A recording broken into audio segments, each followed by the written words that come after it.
So, hello everyone. Let's move on to lecture 3. तो पिछले lecture में हमने देखा कि ऑटो साइकिल क्या होता है और उसकी एफिशिएंसीज क्या हैं. अब हम इस लेक्चर में देखते हैं कि डीजल साइकिल क्या होता है. ठीक है, डीजल साइकिल जैसा बता चुके हैं कंप्रेशन इग्निशन इंजन में यूज़ होता है. तो ये एक आइडियल डीजल साइकिल है. जैसा आप डायग्राम में देख सकते हैं, पीवी डायग्राम और टीएस डायग्राम. अब अंतर क्या है, ये डीजल साइकिल आपके ऑटो साइकिल से डिफरेंट कैसे है. देखिए, बस एक ही अंतर है, बाकी सब चीज़ सिमिलर है.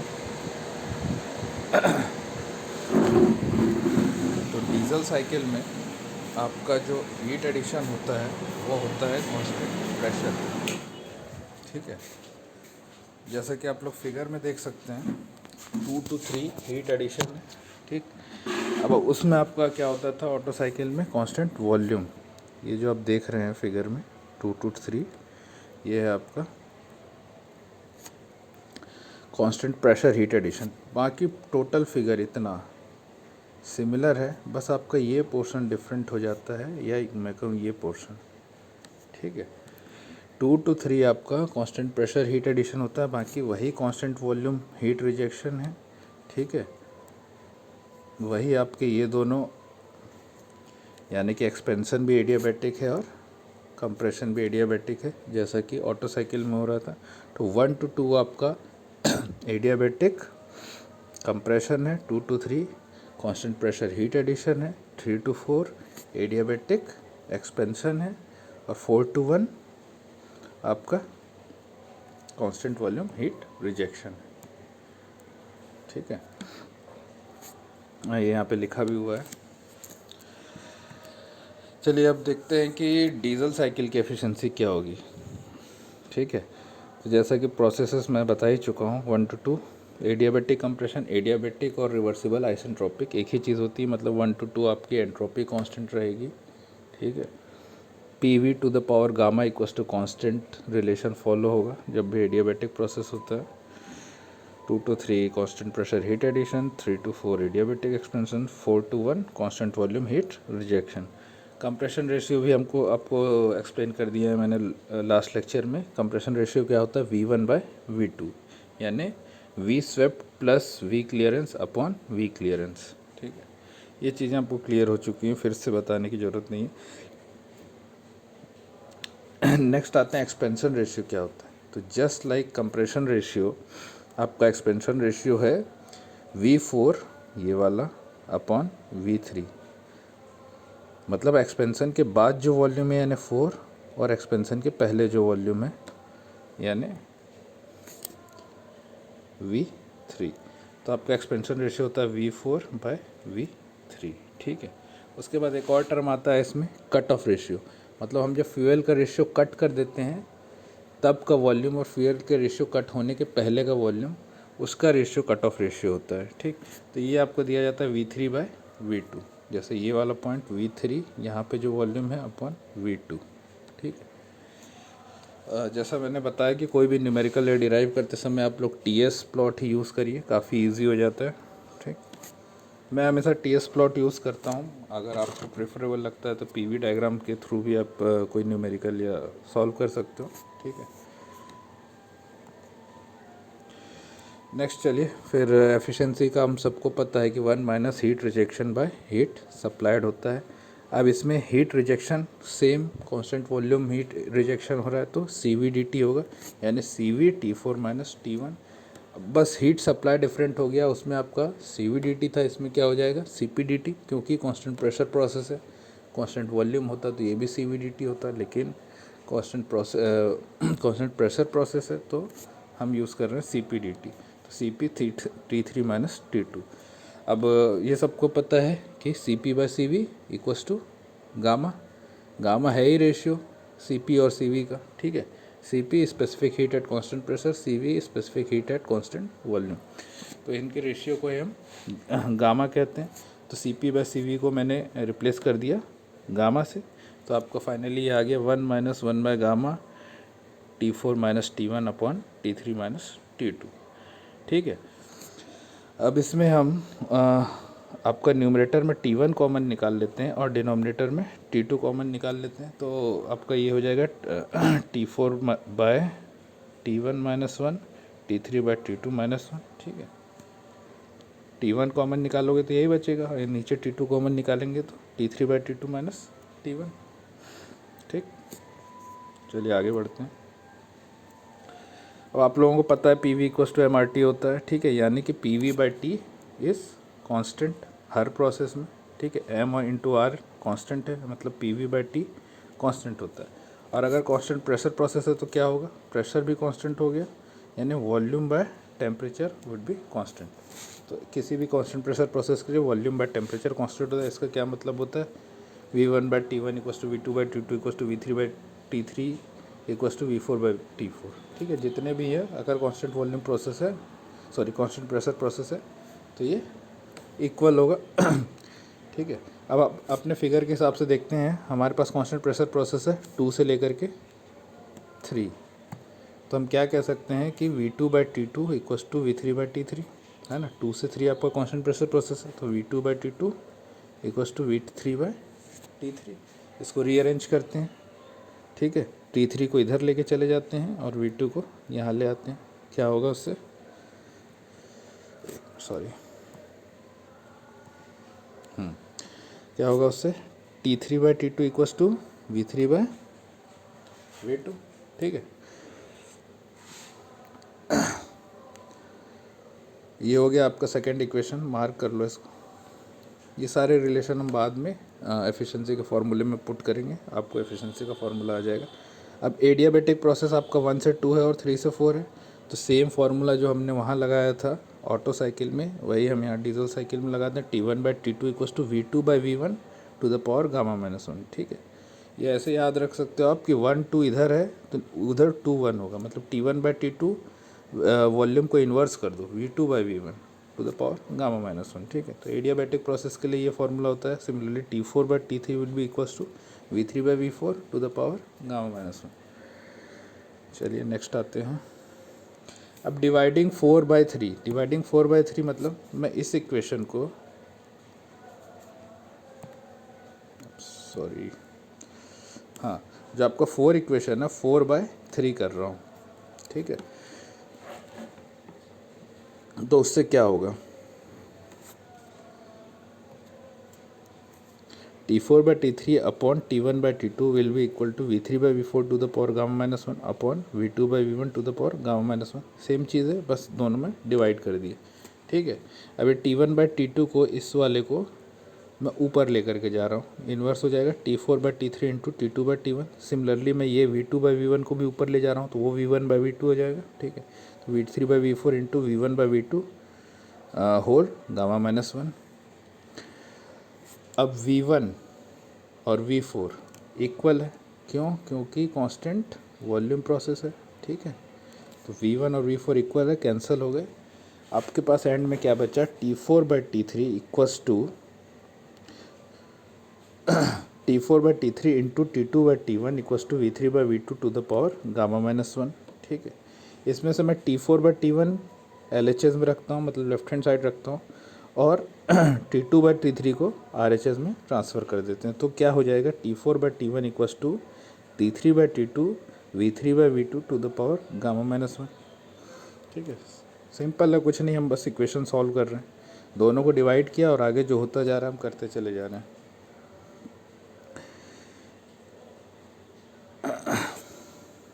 आगे इसको और सिंप्लीफाई करें हम, तो T3 बाई T2 को हम क्या लिख सकते हैं, T3 बाई T2 को हम लिख सकते हैं V3 बाई V2। क्यों, कांस्टेंट प्रेशर प्रोसेस है। ठीक है, पहले देख चुके हैं हम। T3 बाई T2 होगा आपका V3 बाई V2। अब हम इस टोटल को सॉल्व करें तो हमारे पास आ जाएगा V3 by V2 to the power gamma, right. T4 by T1 हमको मिल गया V3 by V2 to the power gamma, इसलिए हम T3 बाई T2 को यहाँ लेके आए थे कि आपको V3 बाई V2 टोटल मिल जाएगा, हम प्रोडक्ट कर सकें। तो T3 बाई T2 को इधर रखने का यही मकसद है कि V3 बाई V2 आपको यहाँ पे एक और मिल जाए। ठीक, कांस्टेंट प्रेशर प्रोसेस है, इसलिए T3 by T2 equals to V3 by V2।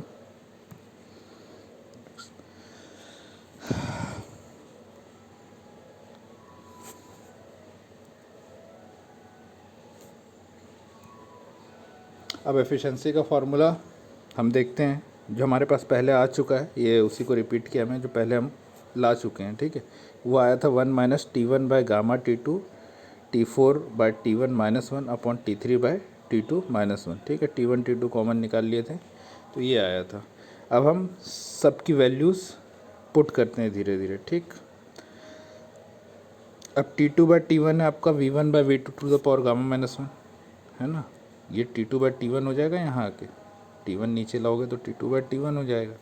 तो ये हो गया V1 by V2 to the power gamma minus 1। Adiabatic process है 1 से 2, ठीक है।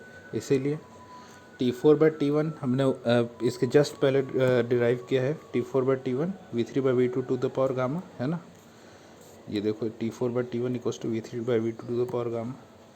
T4 बाई T1 को मैंने लिख दिया V3 by V2 to the power gamma minus 1। T3 by T2 आपका V3 बाई V2 है, ठीक है। 3 ये 2 ये कांस्टेंट प्रेशर प्रोसेस, तो T3 बाई T2 हो गया आपका V3 बाई V2, ठीक। आगे आपका एफिशिएंसी का formula 1 minus 1 by gamma V1 by V2 क्या है, कंप्रेशन रेशियो। तो कंप्रेशन रेशियो की जगह मैंने लिख दिया R to the power gamma minus 1। V3 by V2 हमने पहले जैसा बताया कट ऑफ रेशियो, तो V3 बाई V2 को हमने रो से डिनोट किया, तो V3 बाई V2 की जगह रो लिख दिया, ठीक है। तो rho to the power gamma minus 1 upon rho minus 1। तो डीजल साइकिल की एफिशिएंसी ये होती है, ये आपका फाइनल इक्वेशन है, इसको याद रखो, ठीक है। हालांकि न्यूमेरिकल सॉल्व करते वक्त आपको इस फॉर्मूले को ही यूज़ करना है ऐसा कोई ज़रूरी नहीं है, ठीक। आगे हम न्यूमेरिकल सॉल्व करेंगे तो पता चल जाएगा, क्योंकि 1 माइनस QR बाई QS से डायरेक्ट हम कर सकते हैं। अगर आपको टेम्परेचर पता है तो 1 minus CV dt by CP dt करोगे, ऐसे ही आ जाएगा, इतना बड़ा formula. But objective point of view से कभी डायरेक्ट फार्मूला ही पूछ दिया कि क्या होता है, तो कट ऑफ रेशियो के टर्म्स में और कंप्रेशन रेशियो के टर्म्स में आपको पता होना चाहिए। याद करने का बहुत अच्छा तरीका है, ऑटो का आपको पता है 1 minus 1 by R to the power gamma minus 1। तो ये 1 minus 1 by R to the power gamma minus 1, ये तो कॉमन है, ठीक है। बस आपको 1 बाय गामा यहाँ ऐड कर देना है, ठीक। यहाँ rho to the power gamma minus 1 upon rho minus 1, ठीक। तो ईटा डीजल हो जाएगा 1 minus 1 by R gamma minus 1, ये तो रहेगा ही, ठीक।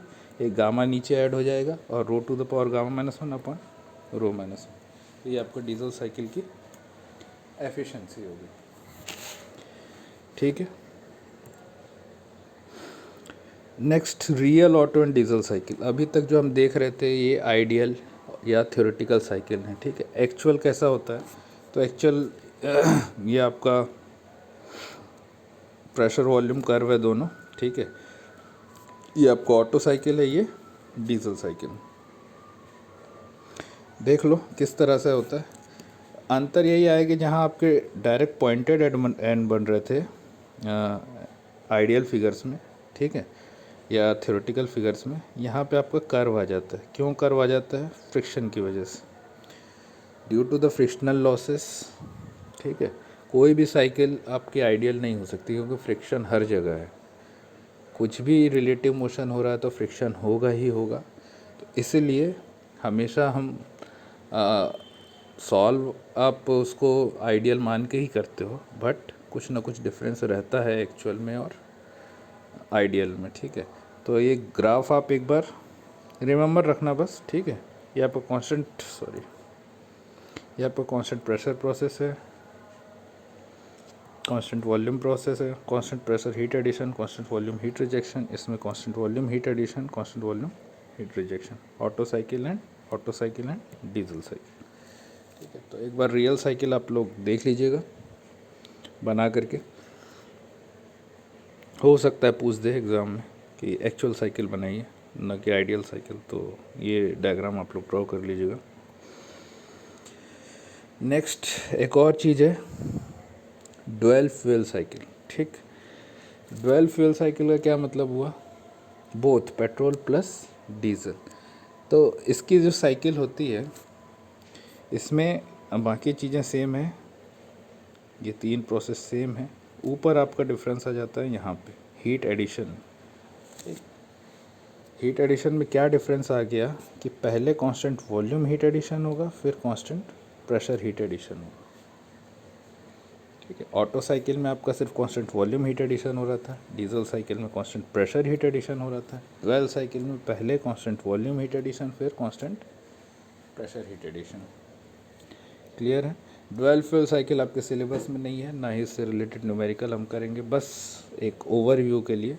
और इससे एक इम्पॉर्टेंट क्वेश्चन आता है कभी ऑब्जेक्टिव्स में कभी इंटरव्यू में, वो आपसे ये पूछते हैं अगर टीएस प्लॉट है और आपके पास दो ग्राफ दिए हुए हैं, ये दोनों 2 से 3 और 3 से 4, ठीक है।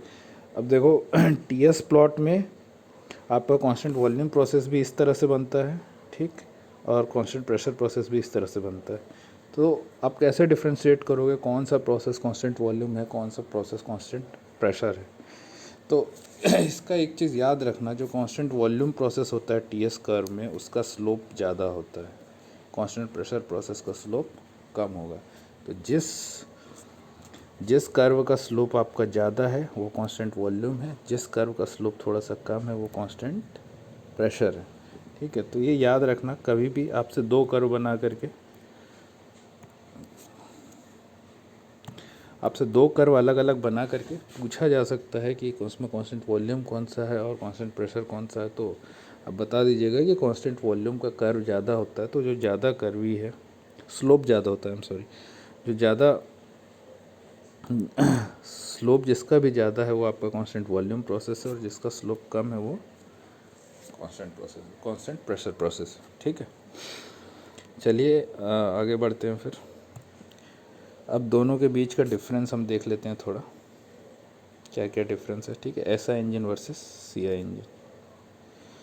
तो सबसे पहला डिफरेंस आपका यही है कि based on SI engine spark ignition engine is based on auto cycle, compression ignition is based on diesel cycle. Fuel, ठीक है, एसआई इंजन में पेट्रोल यूज़ होता है, सीआई इंजन में डीजल यूज़ होता है।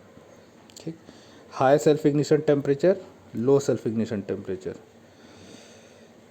ठीक, पेट्रोल का जैसा मैं पहले बता चुका हूँ सेल्फ इग्निशन टेम्परेचर बहुत हाई होता है, इसलिए स्पार्क प्लग की ज़रूरत पड़ती है। इसका सेल्फ इग्निशन टेम्परेचर लो होता है, सिर्फ प्रेशर से ही इग्नाइट हो जाता है। ठीक है, तो ये आपको पता ही है। इंट्रोडक्शन ऑफ फ्यूल, अब ये देखो ऐसा इंजन में जो हम इंजेक्ट करते हैं वो फ्यूल प्लस एयर मतलब पेट्रोल प्लस एयर दोनों इंजेक्ट करते हैं। लेकिन डीजल साइकिल में या सीआई इंजन में क्या होता है, हम पहले सिर्फ एयर इंजेक्ट करते हैं, इनटेक स्ट्रोक जब होता है तो सिर्फ एयर इंजेक्ट करते हैं, और इग्निशन के टाइम हम उसमें डीजल डालते हैं, दोनों साथ में नहीं इंजेक्ट होता। बट ऐसा इंजन में फ्यूल प्लस एयर दोनों, इनटेक स्ट्रोक जब हो रहा है तो फ्यूल प्लस एयर हम दोनों उसमें इंजेक्ट कर देंगे। डीजल में हम सिर्फ एयर इंजेक्ट करेंगे इनटेक स्ट्रोक के समय, उसके बाद जब इग्निशन होने वाला होगा, जब कंप्रेशन हो चुका होगा, तब हम उसमें डीजल एंटर करवाते हैं। ठीक है, तो ये अंतर है इंट्रोडक्शन ऑफ फ्यूल। इग्निशन, तो इग्निशन में आपको पता ही है कि इसको एक स्पार्क प्लग की ज़रूरत है, इसको स्पार्क प्लग की ज़रूरत नहीं है, राइट। ऐसा इंजन में नाम ही स्पार्क इग्निशन है, तो स्पार्क की ज़रूरत है, स्पार्क प्लग की ज़रूरत नहीं है। कंप्रेशन रेशियो का रेंज देख लो, ये 6 to 10.5 होता है। आपके ऐसा इंजन का कंप्रेशन रेशियो 6 to 10.5 और सीआई इंजन का कंप्रेशन रेशियो 14 to 22, बहुत हाई कंप्रेशन रेशियो होता है। ठीक है, सीआई इंजन में। और हाई कंप्रेशन रेशियो, हमने कंप्रेशन का एफिशिएंसी का क्या फॉर्मूला देखा, 1 - 1/R⁻⁻⁻1। ठीक है, इसका मतलब है एफिशिएंसी डायरेक्टली प्रोपोर्शनल है कंप्रेशन रेशियो के, जितना ज़्यादा कंप्रेशन रेशियो उतनी ज़्यादा एफिशिएंसी। ठीक, तो इस केस में देखो सीआई इंजन का कंप्रेशन रेशियो बहुत ज़्यादा है ऐसा इंजन के कंपैरिजन, मतलब सीआई इंजन यानी डीजल इंजन की एफिशिएंसी ज़्यादा होगी। थर्मल एफिशिएंसी की मैं बात कर रहा हूँ, तो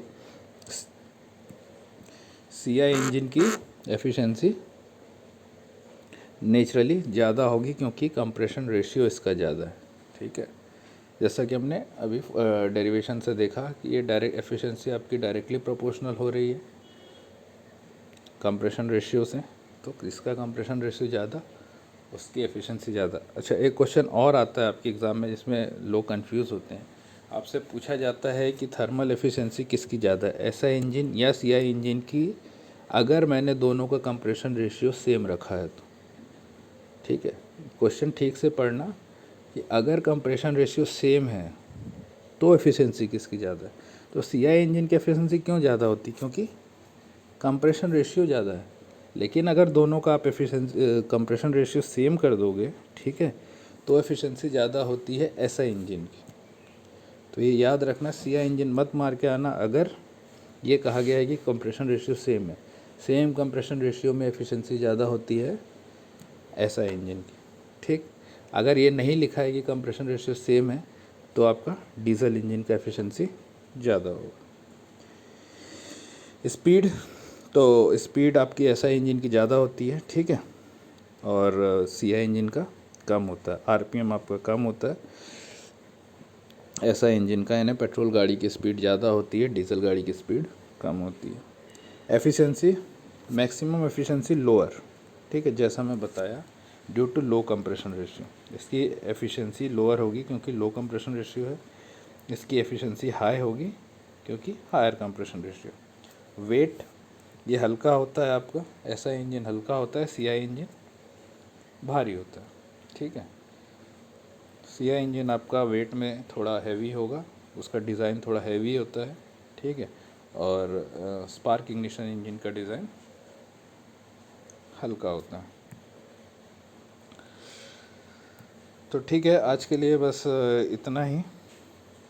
तो हमने एक तरह से आपका फर्स्ट यूनिट लगभग ख़त्म हो गया। एक छोटा सा टॉपिक बाकी है, वेल्व टाइमिंग डायग्राम, ठीक है, वो हम डिस्कस कर लेंगे। अभी नेक्स्ट क्लास में कुछ न्यूमेरिकल्स करते हैं ऑटो साइकिल और डीजल साइकिल के, उसके बाद गेट के क्वेश्चंस करेंगे, फिर वेल्व टाइमिंग डायग्राम देख लेंगे, ठीक। तो आज के लिए इतना ही। कमेंट्स में अपना रोल नंबर लिख देना याद से, ठीक है। Thank you.